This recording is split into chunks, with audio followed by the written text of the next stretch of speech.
guys, si Madam. Napaka, busy. Siya ay mamimigay ng mga sapatos sa estudyante. Ayan, ang gaganda pa oh. Ang galing talaga.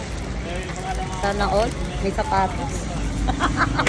Nagpaparinig mo. Mauna ka pa. Kakakuha to. Estudyante ako, Madam. Estudyante niya. Ang gaganda oh. Sana all. Ayan guys. Awan sa batis ka ba yung nito? Baka bidal yan. Yawan. Yan ang bidal.